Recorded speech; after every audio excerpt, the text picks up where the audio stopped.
बिस्मिल्लाहिर्रहमानिर्रहीम, अस्सलाम वालेकुम students, welcome to learning with Rizwan. आज हम चैप्टर 3 की एक्सरसाइज वाले क्वेश्चन कर रहे हैं, अंडरस्टैंडिंग द कंसेप्ट्स, और साथ नीचे शॉर्ट क्वेश्चंस। तो चलते हैं स्मार्ट बोर्ड पे और इसको पढ़ते हैं। जी स्टूडेंट, तो शुरू करते हैं। सबसे पहले question answer understanding the concept वाले। तो पहला क्वेश्चन है जी, relate the importance of biodiversity with natural ecosystem through examples. आपने एग्जांपल्स के ज़रिए जो बायोडाइवर्सिटी है उसके नेचुरल इकोसिस्टम को रिलेट करना है, बायोडाइवर्सिटी और नेचुरल इकोसिस्टम को। तो जी प्लांट और एनिमल जो है वो डाइवर्सिटी जो है वो डिपेंड करती है क्लाइमेट पे, एल्टीट्यूड पे, सॉइल पे और प्रेजेंस ऑफ अदर स्पीशीज़ पे। तो बायोडाइवर्सिटी क्या कर रही है, बना रही है, मेंटेन कर रही है किस चीज़ को, इकोसिस्टम को।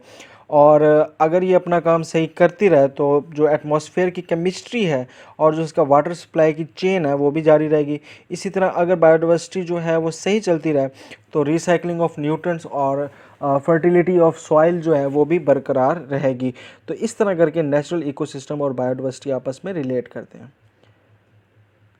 इसके बाद है जी, explain the aims and principle of classification keeping in view its historical background. तो क्लासिफिकेशन क्या होती है जी, वो उसकी एम्स क्या हैं जी, is based on relationship amongst the organism and such relationship is got through similarity in form of structure. और दूसरा एम क्या है जी, this similarity suggest that all organisms are related to one another some point in their evolutionary history. एक तो भाई हम उनको on the basis of similarity जो है उनको रिलेशनशिप देखते हैं, और दूसरा उनका एवोल्यूशनरी हिस्ट्रीज़ के लिहाज से हम जो है वो रिलेशनशिप देखते हैं। ठीक है जी, एक्सप्लेन द बेस ऑफ और establishing 5 kingdom of living system. 5 kingdom system जो बना हुआ है उसकी क्या बुनियाद है। तो पहला जी, सेलुलर ऑर्गेनाइजेशन यानी कि प्रोकैरियोट, यूनिसेलुलर, यूकैरियोट, मल्टीसेलुलर, इनमें से कौन सी बला है। दूसरा है जी, मोड ऑफ न्यूट्रिशन, ये खाते कैसे हैं, ये हजम कैसे करते हैं, ये खुराक कैसे बनाते हैं। तो ये दूसरी बुनियाद है। तीसरी है जी, मॉडर्न जेनेटिक डीएनए। ठीक है जी, यानी डीएनए की बिना पर। तो ये 3 बेसिस हैं जिन पे 5 किंगडम सिस्टम बनाया गया। Why viruses are excluded from the 5 kingdom system. तो 5 किंगडम सिस्टम से क्यों निकाला गया। ठीक है जी, क्यों निकाला गया वायरसेस को, इसलिए निकाला गया क्योंकि वायरसेस ए सेलुलर है और ये इनके अंदर कोई सेलुलर ऑर्गेनाइजेशन नहीं है, मगर फिर भी इनके अंदर थोड़े बहुत जो हैं वो करैक्टरिस्टिक्स हैं लिविंग के, जब ये लिविंग ऑर्गेनिजम्स के अंदर आती हैं, जो कि प्रोटीन और आरएनए और डीएनए है। ठीक है जी, इसके लिए जो है इसको थोड़ा बहुत लिविंग ऑर्गेनिज्म में हम डिस्कस कर लेते हैं, बट इसको 5 किंगडम सिस्टम में हम नहीं डालते। Aims principles of binomial nomenclatures. तो एम्स पहले पढ़ लेते हैं कि जी क्यों मकसद क्या है जी बायनोमियल नोमेनक्लेचर का। तो पहले तो मकसद यह है कि भाई मुख्तलिफ ज़बानें हैं, डिफरेंट लैंग्वेजेस हैं, डिफरेंट नेम्स हैं ऑर्गेनिज़म के, तो उनको एक नाम, एक स्पीशी को एक नाम देने के लिए, ठीक है जी, बायनोमियल नोमेनक्लेचर की जाती है। दूसरा ये कि जो आम नाम है उनकी साइंटिफिक बेस नहीं है, जिसमें हमने पढ़ा था स्टार फिश है वगैरह वगैरह है, तो उन फिश उनके नाम के साथ लगता है बट वो है साइंटिफिकली फ़िश नहीं है। तो भाई एक तो इनका जो है वो साइंटिफिक नेम नहीं होता। और प्रिंसिपल्स यानी असूल क्या हैं जी, वो आपने पीछे भी पढ़े हुए हैं। ठीक है, दोबारा बता देता हूँ कि कुछ असूलों के तहत आप साइंटिफिक नेमिंग करते हैं, जिसके अंदर पहला ये है कि इनको इटैलिक फॉर्म में लिखा जाएगा। अगर आप इसको प्रिंट फॉर्म में लिख रहे हैं, हाथ से लिख रहे हैं, तो फिर इसको अंडरलाइन करेंगे। और फर्स्ट टर्म का जो नाम होता है, जेनेरिक नेम होता है, वो कैपिटल लेटर होता है उसका पहला लफ्ज़, और जो स्पीशी नेम होता है वो कैपिटलाइज नहीं करते होते हम।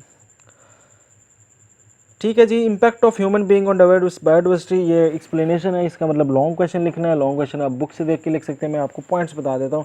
तो जो ह्यूमन के असरात हैं जो इसके ऊपर हो रहे हैं बायोडाइवर्सिटी पे, उसमें डिफॉरेस्टेशन है, हैबिटेट लॉस है, पोल्यूशन है, इंडक्शन और रिमूवल ऑफ स्पीशीज़ है, ओवर पॉपुलेशन है और ओवर हंटिंग है। ये मैं पीछे डिस्कस हम कर चुके हैं लेसन्स के अंदर।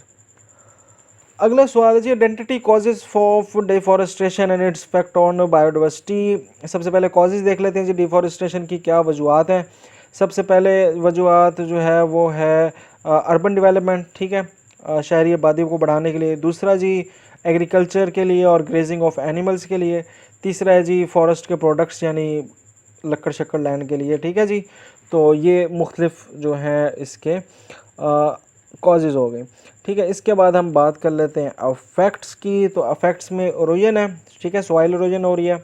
दूसरा, less protection from wind and rain, आप जब हवा तेज़ चलती है या बारिश तेज़ आती है तो उससे बचाव कम होता है ज़मीन का। ठीक है, और ज़मीन को नुकसान।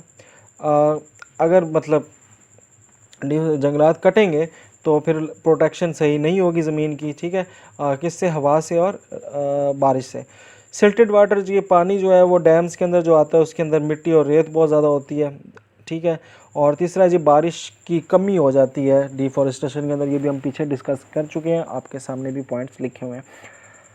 Describe some of the programme running in Pakistan for the conservation of biodiversity, ये कुछ पॉइंट्स हैं, ये प्रोग्राम हमने पिछले लेसन में भी डिस्कस किए थे, ठीक है जी। तो ये सामने आपके 1 2 3 4 5 6 7 एक हैं, ठीक है, पॉइंट्स, तो ये आप देख लें और इसकी एक्सप्लेनेशन लिख दीजिएगा। अब आ गए शॉर्ट क्वेश्चन, ठीक है। उसमें पहला क्वेश्चन है, what is the difference between mode of nutrition of fungi and animals. Fungi जो है वो absorptive no mode of nutrition है, वो क्या करती है जी, एंजाइम फेंकती है किसी भी चीज़ के ऊपर जिससे उसने खुराक को चूसना है, तो पहले वो एंजाइम फेंकती है, वो जैसे ही एंजाइम उसके ऊपर जाता है उसको डिग्रेड करता है और फिर जो उससे केमिकल निकलते हैं वो उसको एब्जॉर्ब कर लेती है, तो ये फंजाई का तरीका है। एनिमल का क्या तरीका है, एनिमल जो है वो मुंह में डालता है या किसी बॉडी के पार्ट के अंदर डालता है और उसको फिर चबाता है वगैरह वगैरह, इंजेस्ट करता है और फिर उसको डाइजेस्ट करता है, बॉडी के अंदर उसके स्पेशल गट्स या स्टमक टाइप और जो हैं ऑर्गन्स होते हैं जो उसको क्या करते हैं, ये क्या नाम, इंजेस्ट करने में, डाइजेस्ट करने में हेल्प करते हैं। तो मोड ऑफ न्यूट्रिशन फंजाई का एब्जॉर्प्टिव है और किंगडम एनिमेलिया का बाय इंजेक्शन है या हेटरोट्रॉफिक आप कह सकते हैं। It is difficult to use the criterion of interbreeding or to define species of unicellular organism. Why? The criteria of interbreeding cannot be used for species recognition in organisms who reproduce asexually and do not interbreed with one another. For example, many unicellular organism. तो भाई जो interbreeding वाला है ना, species को आप कहते हो, वो यूनिसेलुलर में क्यों नहीं मतलब सही होता है कि उसमें यूनिसेलुलर में आपने अगर स्पीशी को डिफाइन करना है तो हम इंटरब्रीडिंग का लफ्ज़ नहीं लगाते, क्यों? तो भाई यूनिसेलुलर जो है वो उनके अंदर जो रिप्रोडक्शन होती है ना वो एसेक्सुअली होती है, उसमें मेल और फीमेल गैमीट का इन्वॉल्वमेंट नहीं होती, ठीक है। तो इस वजह से जो हैं ये स्पीशीज़ जो यूनिसेलुलर है, ठीक है, इनको हम जब स्पीशीज़ की तारीफ़ करते हैं इनके लिए तो हम फिर इंटरब्रीडिंग का जिक्र नहीं करते। तो ये सिंपल सी कहानी है। How are taxonomy and systematic related, मैंने पहले भी पढ़ाया था कि टैक्सोनमी में हम सिर्फ क्लासिफिकेशन करते हैं जबकि सिस्टमेटिक में हम क्लासिफिकेशन के साथ साथ एवोल्यूशनरी हिस्ट्री भी पढ़ते हैं, ठीक है जी। तो ये फ़र्क है। इंडेंजर्ड स्पीशीज़ और एक्सटिंक्ट स्पीशीज़ में क्या फ़र्क है, बहुत दफ़ा पढ़ा चुका हूँ जी। इंडेंजर्ड स्पीशीज़ वो होती हैं जो नेड़े नेड़े हैं और उनका रिस्क है कि वो बाद में इस दुनिया से नेस्तो नाबूद हो जाएंगी या हो जाएंगी और होने के करीब है। और एक्सटिंक्ट स्पीशीज़ वो हैं जो इस दुनिया से ख़त्म हो चुकी हैं और उनकी कोई भी नस्ल अब बाकी नहीं रही। तो ये सामने आपके डेफिनेशंस हैं। क्वेश्चन नंबर 5 है जी, what are the contribution of Whittaker, Margulis and Schwartz in taxonomy. तो रॉबर्ट विटिकर जी 1967 में उन्होंने 5 किंगडम क्लासिफिकेशन सिस्टम किया था, उसको बुनियाद डाली थी और उन्होंने इसकी जो बुनियाद थी उसकी 2 डाली थी चीज़ें, एक उन्होंने कहा था सेलुलर ऑर्गेनाइजेशन और एक उन्होंने कहा था मोड ऑफ न्यूट्रिशन। जबकि मार्गुलिस और शक्वार्ड्स ने आया था तो जब आए तो इन दोनों ने 1988 के अंदर इसके अंदर मज़ीद एक चीज़ डाली दैट इज़ जेनेटिक, और उन्होंने फिर ये कहा कि जब आपने क्लासिफिकेशन करनी है तो जेनेटिक को भी इन्वॉल्व करो।